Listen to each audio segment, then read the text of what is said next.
Good afternoon and welcome to your favorite weekly current affairs program, 60 Minutes Nigeria.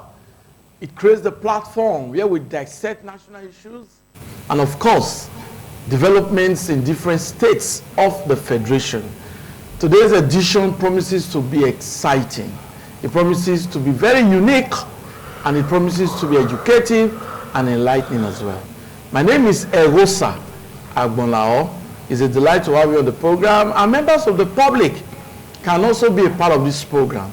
You can contribute through phone calls. Just that we advise that derogatory language, derogatory comments are not allowed on the program. You go straight to the point, because the authorities might just heed your call, might just heed your advice. So you'll be contributing to governance by also making your comments on this program. Today's program, we're looking at the state of the nation. Under the state of the nation, we're looking at rising cost of living, we're looking at insecurity. On the part of insecurity, we'll narrow it down to Edo State, where we've seen a very bold statement made by the governor of Edo State, distinguished Senator Monday Okpewolo, who has reiterated that any property linked to kidnapping or crime will be brought down. Let me introduce a luminary, a legal luminary, Professor Joe Bodjo. Nice to have you on the program. Good afternoon, our viewers. Professor Joe Bodjo will give us the legal perspective of what Edo State government is doing now, because that has actually generated mixed reactions. Some applaud the governor, others say no to what the governor is doing. But in the eyes of the law, is he right? Is he wrong? Professor Joe Bodjo will give us that. We have in our midst a traditional ruler, the chairman of all chairmen of Farmers Association. He's a renowned analyst. His Royal Highness Alhaji Bako Dogo. Nice to have you with us today. Thank you so much. Thank you. I know you have a lot to say, because you are a traditional ruler, you are a grassroots man that knows the nitty-gritty of the grassroots. You will tell us what is happening, especially from the aspect of farmers. I know you have a lot to say, because people are hungry. That's no longer news. Nigerians are hungry, and the rising cost of living is appalling. Let's just start from His Royal Highness Alhaji Bako Dogo. Let's look at the rising cost of living. Nigerians are groaning. Some are unable to feed. There's a day we had a guest here who said even parents now adopt formula of feeding, just like students, just like undergraduates, of 001, 011 and all of that. And he explained that formula on this program. You are the chairman of all chairmen in terms of Farmers Association. What is the problem? Why are people unable to feed? Not only feeding, even other services, rising costs. What's your take? Well, thank you so much. I'm surprised to hear that people are unable to feed. Okay. In the Edo State, that have a very good, fertile land. Okay. If you don't go to farm, you won't be able to feed. Because today, right now, I expected everybody now. Everybody, because sometimes, I met somebody yesterday say that there is no land to farm. I said, that's totally lie. Even in your backyard, there is land. Farming is no longer the one you have 100 hectares of land. Farming is today, you can be farming on polythene bags. You can be farming on cement bags. And it will yield a lot of things for you. You don't need to go to market and start looking for pepper. Even from the pepper you buy, you dry it and throw it on the ground, water it and cover it for some time. It germinates. When you hear somebody saying that we don't have, we are hungry, how can you say you are hungry? One of the most easy crops to farm today in Nigeria is cassava. If you put cassava, no matter how strong, even it's stony, it will germinate and it will do well there. If those who don't want to go to farm are the one crying that things are hard. Right now, if you see the areas, if some say you don't have money. No, you don't need money, because once you can even borrow cutlass to farm if you don't even have cutlass. You can borrow to farm and do a small gardening within 3 months. You start corn today is we have corn that are not even up to 2 months. You plant corn now, you get yourself hungry for 3 months. That is subsistence farming. Yeah, you're doing farming. And if you are a place, you have borehole, you can run farming throughout the year, and you will not get hungry. When you are talking about, let me tell you something. If bank is on strike, those who doesn't have money in the bank are the ones that complain most. Oh my God, bank is on strike. They have no one there in the farm, in the bank. That is what is also happening in Nigeria today. People are just complaining. When your mates are in the bush, when your mates are in the garden doing something, if you go to Israel, it is mandated that everybody in Israel must have a garden. You must be getting a fresh food from your backyard, even from your front of your house. You understand me? So if I heard that cost of living, what is cost of living? If you are telling me a cost of living and you have almost about 10 children, what are you doing with them? Is it the federal government or the state government that make it so that producing like fowl? that is the question you ask yourself. Then you answer these are difficult. When in those days, you know that we married up to 4 to 5 women, all is to do competition in the farming. You see your children, all of them will be in farm. Things are not like this.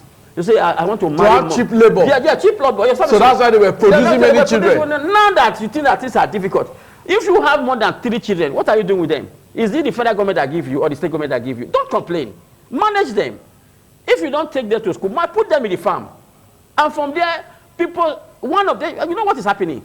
You take somebody who go to farm and train one. Say, you want to train you in order for you to be in the breadwinner of the family. Nigeria should stop complaining that things are difficult. There is nothing like this is difficult. Nobody will say, I have not taken 3 square meals.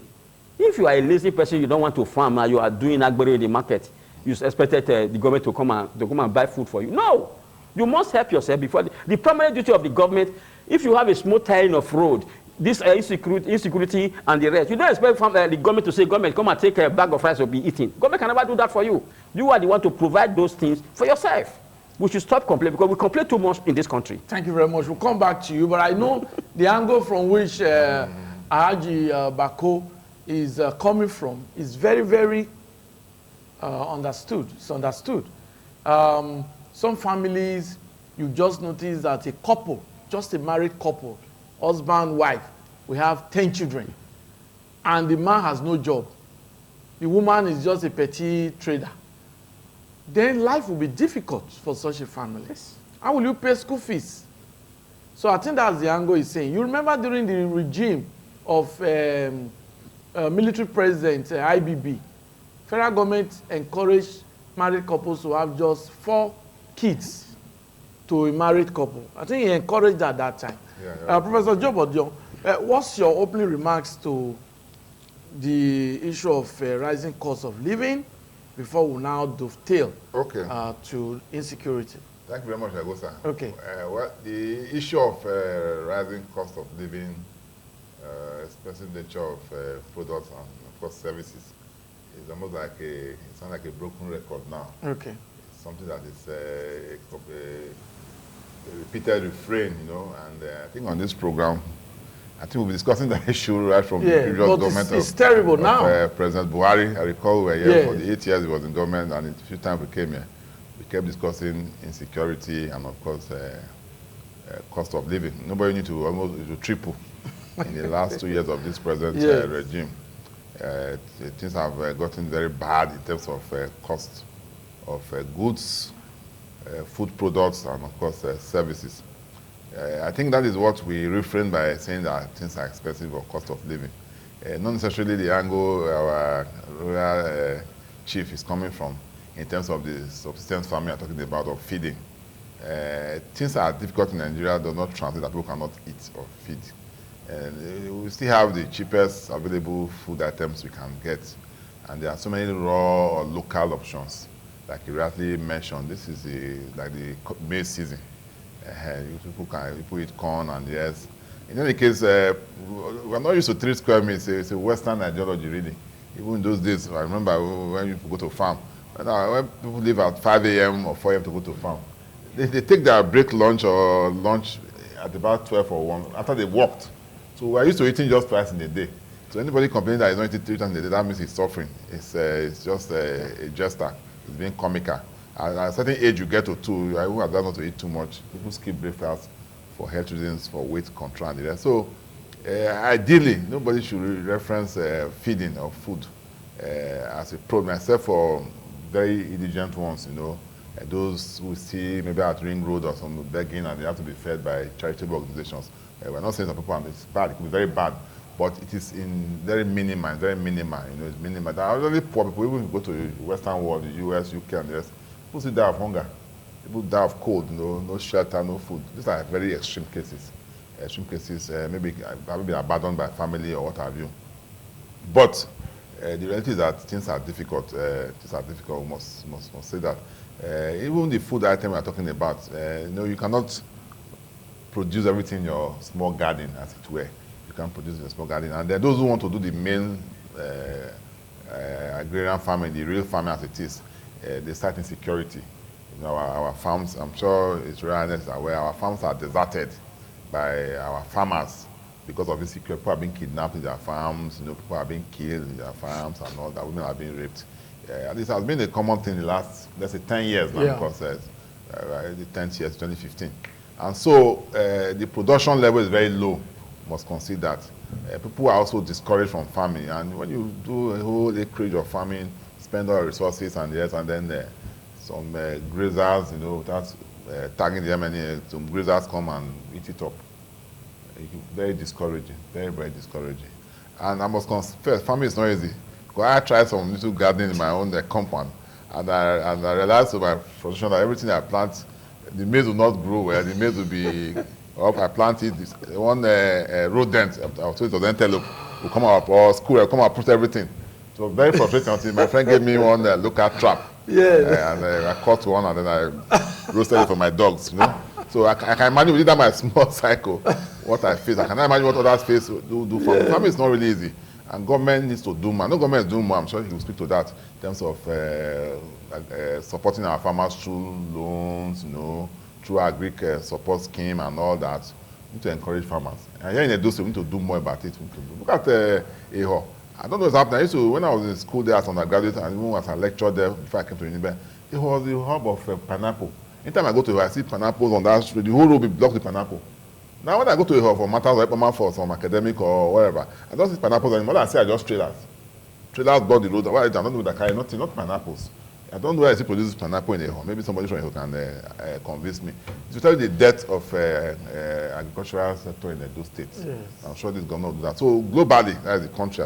If we invest more in agriculture, we improve more on security, they can solve the food. There's food security problem. There's food crisis. Because this thing was projected years ago when we had these farmers-herders clashes. Even as Benue State, the home of food, or yam, I say, look at the crisis there. People are not farming in Benue State anymore. So the yams are not as in abundance as much. That's why I can have a tuber of yam as high as 3,000 to 4,000 naira for one tuber.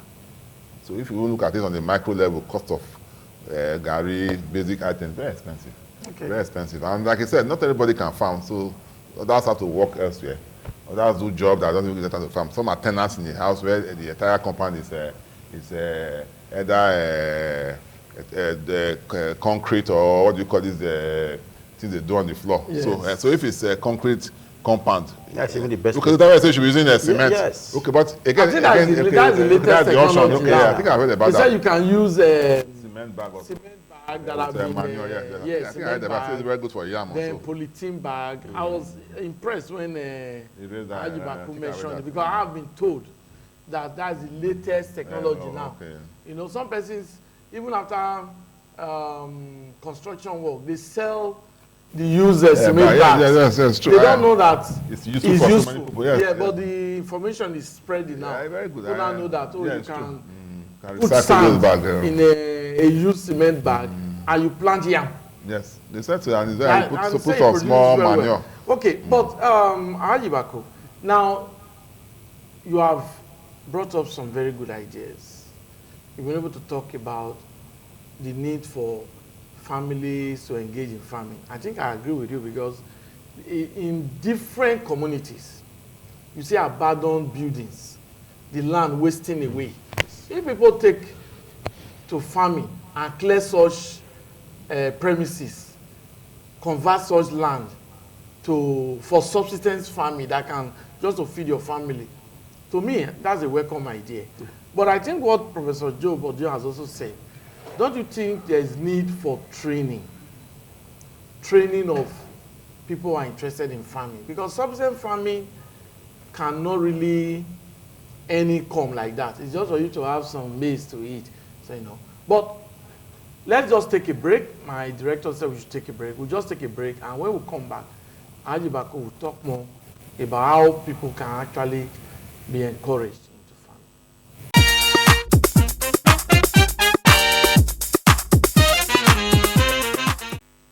Okay, nice to have you back on the program. It is 60 Minutes Nigeria. Before the break, we're talking about the need for training, the need for some persons who are really interested in farming to get the requisite knowledge. And Haji Bako was just about talking about that.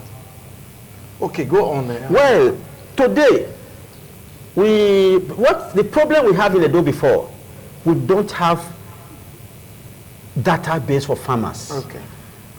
Now, when the governor come in, we appeal to him that we want to get a database of farmers. Because many people are farmers, they don't come to training. We train people for free. When you come and register with us as All Farmers Association of Nigeria, we will train you. We train you continuously. Like on the 21st of this month now. No. We can't allow that. Sorry.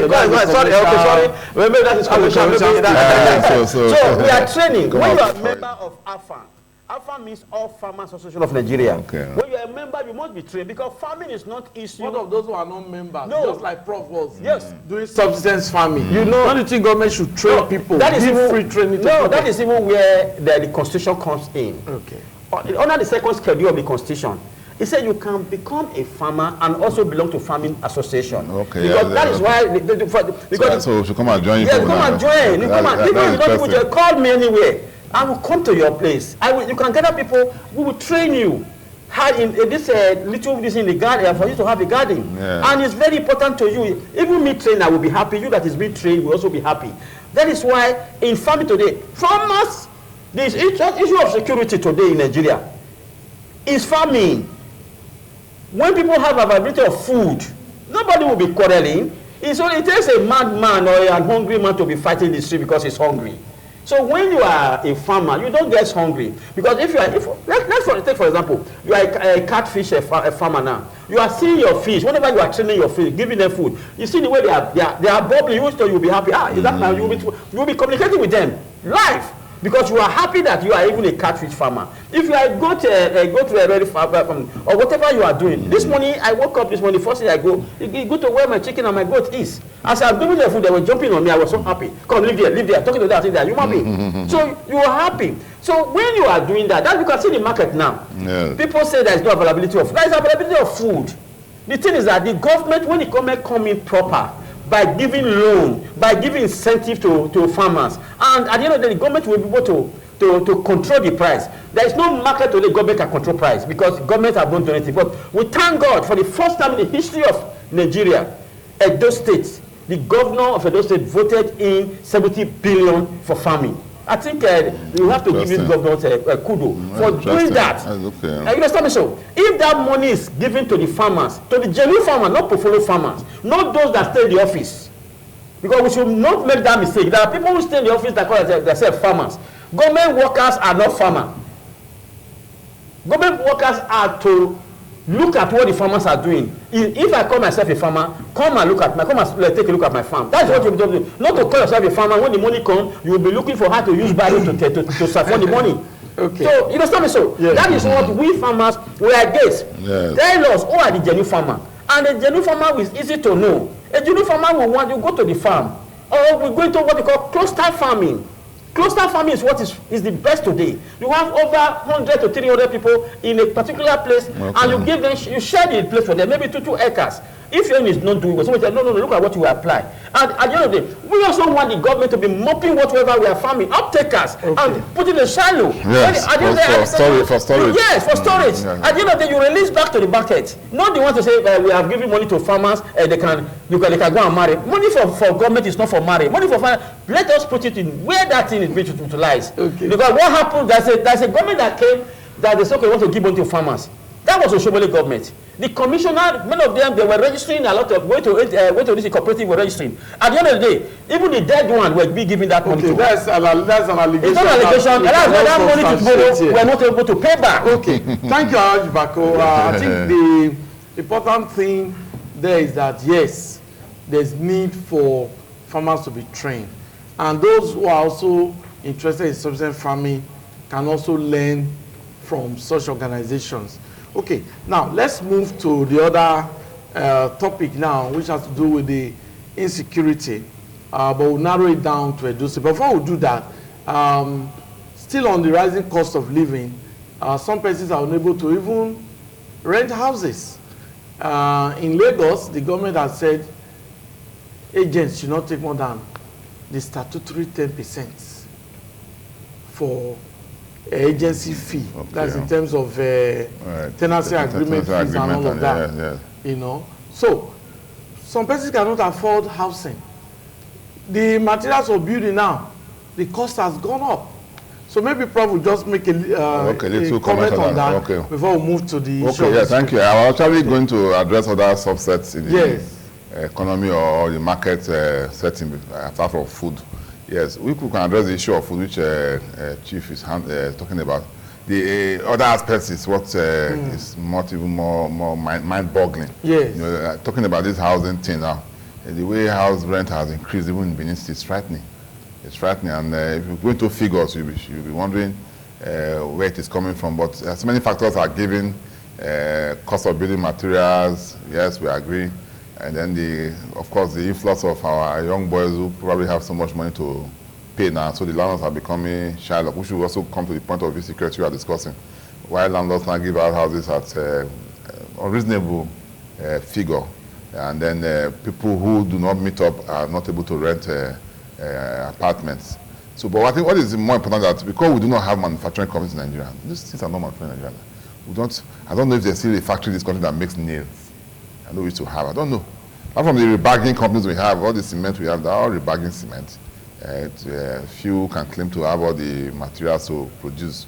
Apart from the limestone that we have in around us, what else? Other things, other continents are imported. To make cement. To make cement. So the only one you can say is the limestone. So and then when you now straddle to other areas, the iron rods, another thing, even the wood that we use, that we used to have in our farms. I also understand that they complain about transportation. Yes, when you now finally put on transportation, the cost of diesel. Yes. From point A to point B. So when you factor all this, and then you factor our human nature, greed and selfishness. I've always said so. We know that things are bad, but things are not as bad as they are painted, because some of us capitalize on this to exploit. Even if you were going to make a profit of 5,000 naira from a business, a Nigerian person, from what we know, will want to make 10,000 naira. You get the point? And this is where we talk about government regulation, which I have spoken to here on several occasions. That government is not going to fix prices for anybody in terms of food, product, or services. Government will only regulate so that you don't make what is called extortionate profit. You shouldn't make 5,000 naira, you shouldn't make 10,000 naira. When if you make 5,000 naira, you can still break even. Because by the time you look at your cost of production, whatever you are producing, your profit margin, if you do 3 naira, you'll still be okay. If you do 5 naira, you'll be very okay. But if you now do 10 naira, we're not trying to steal. And that is where the market unions come in. I've also spoken about that. All these unions we have, all these market unions, they are just subterfuge for price racketeering, for extortionate pricing. They fix a ceiling price. They impose greed on their members. I can just sell my own pure water or sachet water for 30 naira and I'll break even, because I'm looking at the volume I will sell. I have a big market. I will sell at 30 naira. I will break even. The man who cannot sell who can sell half of my own wants to do 50 naira. And then it makes me to join a union where everybody must sell at 50 naira. Okay. So where is the market? Thank you very much, Professor Joe Bodion. Yeah. We'll go for another break.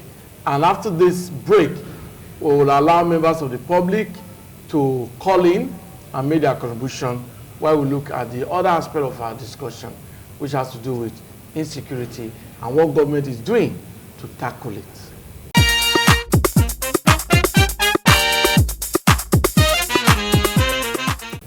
Okay, nice to have you back. We are appreciative, especially those joining us on the program and those who have been with us, spending their 60 minutes with us on the program. Professor Joe Bodion is with us in the studio, And of course, Royal Highness Haji Bako Dogo is also with us in the studio. They've been able to make comments on the rising cost of living. Haji Bako has talked about the issue of farming as a way to tackle rising cost of food items. That subsistence farming can help. You can grow what you eat instead of depending solely on others. Professor Joe Bodun has also talked about the need for greed to be expunged from our system. We should not be greedy people.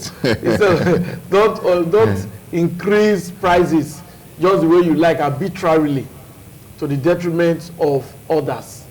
And now we look at the other aspect of our discussion. I told you in my introductory remarks that insecurity, the governor of Edo State has made a bold statement. He is saying any property, houses linked to crime goes down.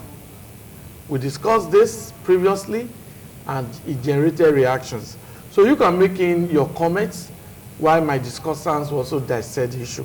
Professor Joe Bodun, yes. What's your take on this? We have a footage now where another building was demolished, and that was on Wednesday. Okay. Somewhere in Aduwawa also. I think yes, in Aduwawa. Yes. The owner lives abroad, but her younger brother committed kidnapping. Wow. The crime of kidnapping. Yes. Well, my take is going to be both legal and social. Let me start with the social aspect first. The social aspect is that the insecurity in Nigeria and now Edo State, the kidnapping and the cult killings has reached a very, very embarrassing and frightening level. It's now an emergency that requires some form of emergency approach to deal with. I think it's in the light of that exigency that the state government sponsored the anti-cultism law, and of course the anti-kidnapping law was also reviewed to now, instead of kidnapping, to now make it a capital offense, a death sentence for kidnappers who take life in the course of kidnapping and who do such sordid acts. And then for the court related activities, for those who are involved in killings or any form of killing or murder, that is why you now have the capital offense. It is that of the same exigency that the law prescribed that any house, any residential apartment, a hotel, a club, lounge, just name it, that is linked with such activities, kidnapping activities taking place there, where kidnapper is resident or operates there, court activities takes place, that if the proprietor of that apartment, the hotel, or whatever, knowingly allows that to happen, knowingly allows it to happen, then two things will happen. The property will be confiscated by the government. And of course, when government confiscates the property as its own, it now has the right to do whatever it can with it. Yes. Because the some sort of ownership rights, the height of it, though negative in nature, the height is that you can destroy your own property. The reason why you cannot destroy your life, it becomes attempted suicide. So when government takes over the property, it's not its property. So when government is demolishing that house, as you see so, or the hotel, actually destroying its property, not yours anymore. Because by the simple stroke of the law, that property now is not government property. Okay. So the refrain should not be why is government destroying Mr. Abu's property. It's rather why is government confiscating Mr. Abu's property, because the first step is to confiscate and then destroy. Now, is that the best thing to do? There are so many comments about it, for and against. Like I did say, when there's an exigency, as you even saw in the rivers, I remember last time I was here, we discussed emergency rule and the fallout of emergency. Emergency rules and exigencies do not require the normal rule of the thumb. It's not the normal rule of what you expect. You don't expect the normal procedural requirements to be followed, because like somebody whose house is on fire, somebody has on fire, your neighbor's house is on fire, he's not around, and you are saying you want to call him to bring the key. I want to call my neighbor to bring the key so I can open the house and extinguish the fire, probably rescue his children who are trapped in the house. The law allows you to break down the door and probably climb through the roof. whatever it takes to douse the fire and save lives and properties, if possible. And so that it is when we have an emergency where people are cleaning themselves recklessly in this state.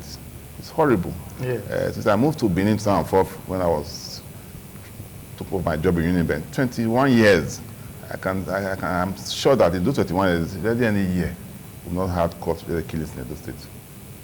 I follow it closely because I'm also in a university setting. It's hardly any year. It's almost a ritual, and these boys are not relenting, no matter all the efforts. And so if government decides to do something very drastic, and not just drastic, it may appear, very hard and uncaring. There's some semblance of display of no empathy in what people think government is doing. It's because for now the policy is blind. The life lost is more valuable than the property, and so we should not be referencing property so much as if we don't care for those lives. Innocent people have become caught in crossfires. And so this government came in December, and when they had the first skirmish killing in December, people should be praying for Christmas and talking about their lives, they're killing themselves. And the government tried to douse the fire, talk to them and warn them to desist from it. And started some persons were called, truths were reached, and they undertook not to engage in such activities again.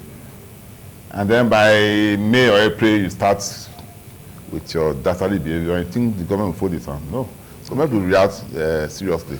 Thank you very much. I'll come to the show of the legal aspect later. Maybe you want to exactly to say something. His Royal Highness Haji Bako, do you support what the state government is doing in terms of this demolition of property allegedly linked to crime?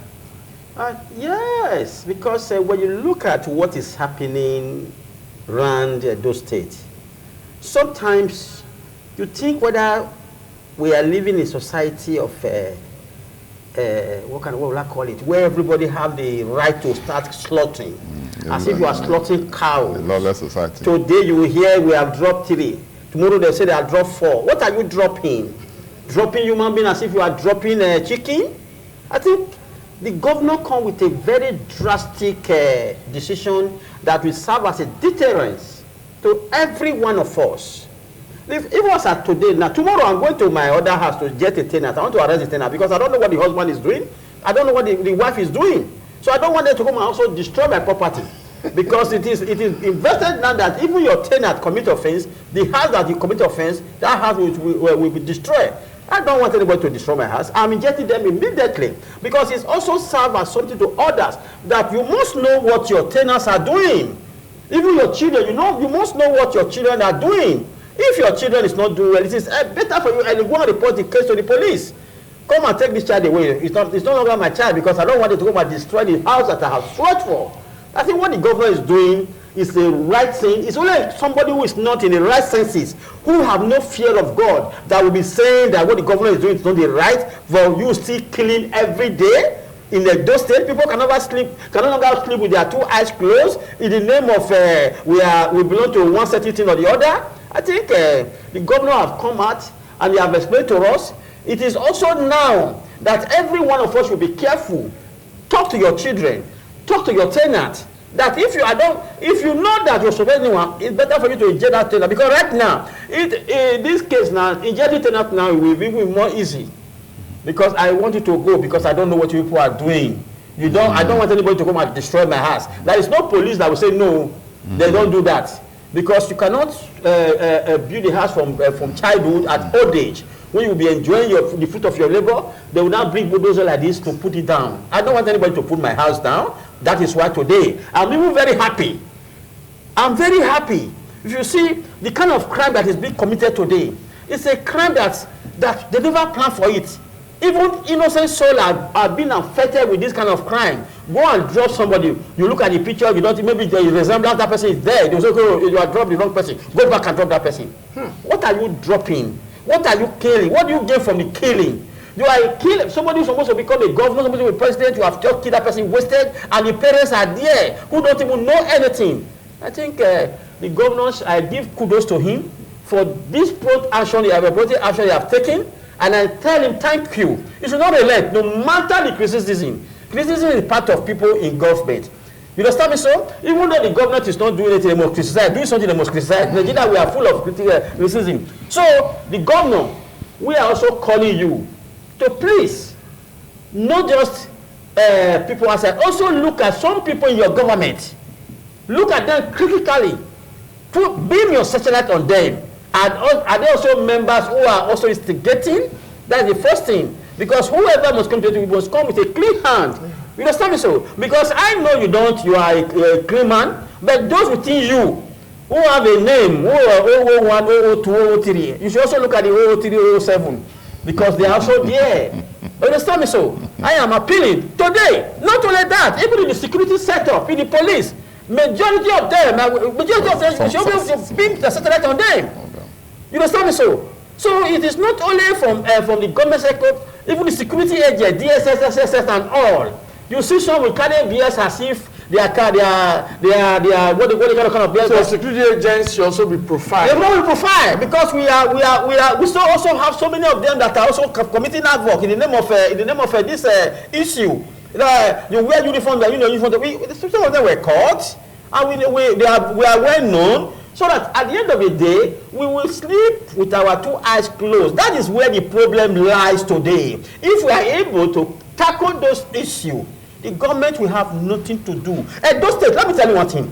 Why I'm always afraid of this state. Anything that enters Edo State, it may be happening in other states peacefully. The moment it comes to Edo State, it becomes a disaster. I don't know why. That is why we all, whether you are a Christian, you are a pagan, whatever you belong to, we need to be prayerful. Because the thing is going out of hand. Sometimes you go to a street and say they have dropped 10, they have dropped 5. What are you dropping? I think it is time now. Every one of us must be security conscious. You see, the problem we are having in Nigeria is that we leave everything for the government. No, everybody is a security officer in the first country. So whenever something is happening, you quickly alert the other person so that it will not happen again. Again, sir, that's something you should understand. I told you.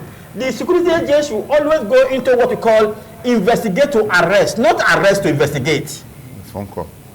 We investigate to arrest, not arrest to investigate. Thank you, sir. Thank you very much. The phone number is on the screen now. You can call in and also contribute to the program. We've looked at two issues now. We've looked at the rising cost of living. Okay, we have our very first caller. Good afternoon. What's your name? Where are you calling from? My name is Mr. O from Utezi community. Okay, which state is that? Okay, go on. Yeah, I really appreciate you people. My contribution is this: what the government is doing, there is light there.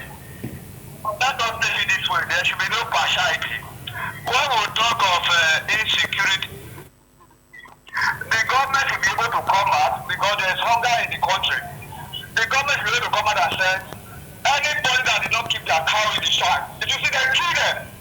In 2 days, we will see cow outside again. They both are going to farm.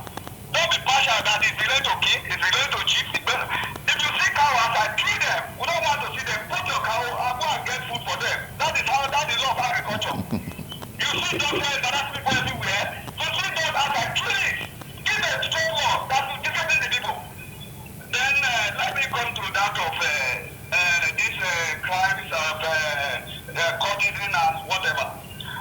If somebody is a courtesan and it is really clear and it's captured that yes, he has committed the offense, why not go straight and let him go by either hanging straight or let him be killed also straight? Then the property that belongs to brother and father that is suffered for, because some of them are so wayward that the parents don't even know where they are, what they are doing. So instead of punishing brothers that are suffered to labor and all this one, when the parents also pay the same, as you catch them, kill them straight. Then the brother belonging to him, let brother be demolished and be seen by the government. Maybe for the brother or for the father, then that place we should look at that other area.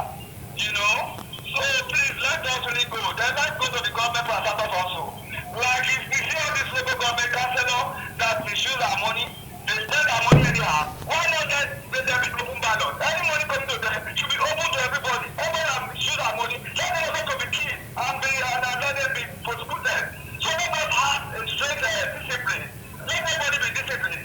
Not partial in one way, partial in the other way. The China, the local, they are misusing our money, wasting our money. What are we doing to all the directors,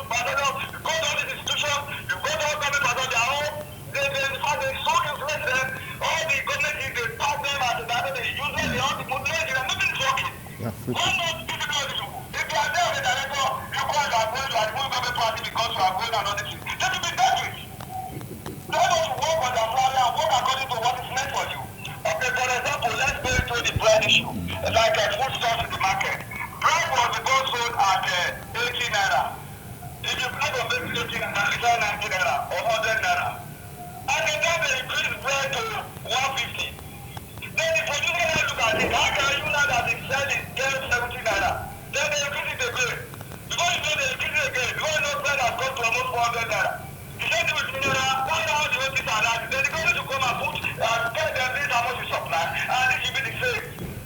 So what is the now the government should be playing and direct to all of us? Thank you.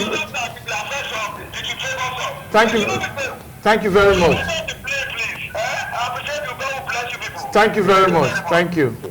Okay, well, we got that caller, and you can see that the caller is very emotional. That's the way so many Nigerians are now. Many people are not happy, and it is good you ventilate your ideas, because your ideas can help government. Policies, I've always said on this program, government policies can be reviewed. So you can make your contribution to the program, make your calls, tell us what you have to tell us. Don't insult anybody, just be objective. Okay, your advice, Professor Joe Bodio. Okay, generally. Generally, yes. Okay, well, let me start with the economic or the hardship issue. I've always said it here repeatedly that it's high time government invest more in agriculture, as very honest I said. Okay, we just got in now. We have this caller. Okay. Good afternoon. Good afternoon. Please, your name, where are you calling from, and your comments. I'm calling from Lagos. Your name. That name is Destiny Manu. Okay, go on, go on. I don't like the way the situation is. Okay, That's what I can say. thank you. Okay, everything is cost. Okay. Yeah, he just made, this caller said things are too expensive. Said things are too expensive. Okay, Prof, you were just. So yes, government should, let me just do it. The government should invest more in agriculture like we expect, and of course provide security for farmers. All our farms, all our forests should be combed and see that ensure that all these kidnappers are no longer there, so that our farmers can go back to farm. And then our food hubs like the pineapple in and other areas should be rejigged. Okay. Should be rejigged so that we can have a good. Prof, we just get this is a there's network problem with that. And then when it comes to food and services generally, the government should work on regulation of prices. I've said so repeatedly. Government should ensure that our marketers, our producers don't impose arbitrary extortionary prices on us. Market unions should be regulated, if not totally abolished, if they are going to serve no purpose that will increase prices. Market unions should be for the welfare of their market people and not to sit down and tag prices on us. There's a difference between profit and extortionate pricing. Regulatory bodies can do that for government. Edo State has the right to set up its own price regulatory committee. Okay. Thank you, Prof. Good afternoon. What's your name? Where are you calling from? Good afternoon. My name is Uyi. I'm calling from Benin. Okay, make your comments, Uyi. Yes, I don't want to dwell too much on this issue of hardship. I think I want to speak about this what I call destruction of what the term as kidnappers happen or then. The thing is this. Since the government is so keen about, arresting crime and criminality in the state, why don't you just enter the forest and demolish all the forest to remove all the Fulani herdsmen? Okay, don't say Fulani, just say herdsmen. The criminal herdsmen, because some are good, some are bad. Okay. That's why I'm talking about the herdsmen. I'm not saying the Fulani, yeah, they are good ones and bad ones. What I want to say is this. Why don't the government just enter the forest? Demolish all the forest to make sure since the issue now is demolishing houses that ever house that hosted any person trying to the crime of kidnapping. Let him go to the forest and the forest everywhere so that we don't have, we are talking about hardship. People cannot eat. People cannot eat because the farmers cannot go to farm. That's why everything is expensive. You understand? See, the thing is that I doubt whether this government has a proper advisor. Before even the law of that kidnapping says that it is when somebody has decided and committed that the property is not tied to it. It is not before. You cannot put the cart before the horse. Let the people go into trial first. completed, then you can talk about completion of the property. I'm not just moving like an Agbero into destroy the property. It is unheard of. This is a constitutional government. You understand? We are not, it's not a levitan. It's a constitutional government. There are laws. Okay. Whatever they are doing now, that is okay. at variance with the constitutional provisions of all property in this country. Okay, thank you very much. Thank you. We don't like the word Agberu that you use. Don't use Agberu for our government. Okay, thank you. What I'm saying is that it is uncivilized. Okay, thank you. We are civilized people. We have laws in this country. I think the point you have just made now is that you are saying whoever is arrested should go to court after judgment before. That's what you are saying. Thank you very much. Thank you. Prof, do you agree with that? A quick one. Well, I will not agree in total. Okay. For the fact that, like I said, the anti-cultism law is a child of necessity. Yeah. It's meant to address an exigency. Okay. And it's not a regular law in the recent of even it was passed through a regular process. The provisions there makes it a strict liability. I'm sure. Okay, thank you, Prof. Will know even by strict liability continue. offenses. We have a caller. Your name? Where are you calling from? I'm calling from Opalawani. Your name? My name is John Paul. Okay, make your comment. I do well for this program we are doing. Thank you. So, waiting and in charge telling that this law of solid of fast, not people solve everything at all. You know, to solve. Because let them find the people who do something. Where the law will hold them or treat them according to the law. Because some of those things where they do now, if you talk about custody, about all the houses for Benin, in all these terms, where they don't take, because they don't let that for head. Landlord not going to know who the custody before he give a house. So I beg, people will beg government, this law where they break, it don't work at all. So like some of the one where they say they go to Soda, say that it's sister house. They stay there. Now you look into that one now, say you're not in now, it don't work. Thank you very much. Thank you. Okay, let me quickly round up my thoughts out there. Yes. I was saying that, like I said, it's a strict liability standard, so, and it's not about empathy or so. And the law does not say that if a member of a family belongs to a cult or is fingered in cultism, you go and destroy the house. It says any house that is used for cult activities, which means you should be having your meetings there, and they will have traced meetings to be held there, you will have conspired there, maybe killing are taking place around there, or the persons who were involved were traced to that place. Okay. Doesn't mean that because a house has you traced, I mean, they are arrested 95 people now. I mean, that's really destroyed. Those ones have parents, they have houses now. Why did they go and destroy the house of all the 95 or more that were arrested? It is those houses where it was so evident, based on security report, that they meet here regularly. This is their anchor point, this is where they plan. And then the law is saying that there's no way you can say you don't know. If you are in UK, your neighbors will have known. A person can hide his membership of a cult. Okay. But when they meet clandestinely in a place repeatedly, thank you. Cannot pretend. Let's just take this last caller. Your name? Where are you calling from? My name is Victor. Go on. I want to say the government should stop politicizing the issue of the state. So when they throw politics aside, they will be able to look into the issue straight, not politicizing it. That's just my point. Thank you. Okay, your concluding remarks. Chief, Well, you know, let the government of the day in Edo State invest more on agriculture. Let the government look beyond the people who are using biro and paper and look at the people, because the real farmers are the uneducated people.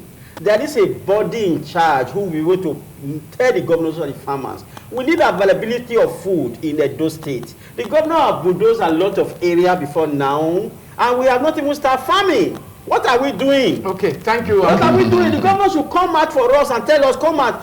Farmers should come. Are you from this area, or you are from Central, or you are from the North? Okay. Let us have the ball rolling. Thank you very much. Not to stay in the office and start saying that we are doing it, we are continue to do it. We will not accept that anymore. Otherwise, the farmer will come out. Okay, very and protest. Thank you. Don't protest. I think we might just extend the discussion to another week. Yeah. But thank you, Professor Joe. Thank you too. Thank you. Jibako, thank you very much. And our callers, those who called in, thank you very much. You made your point.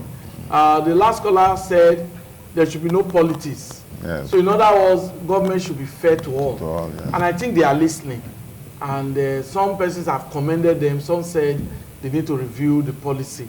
Government will listen to you. My name is Ego Sagmola. Do have a wonderful weekend ahead. Bye-bye.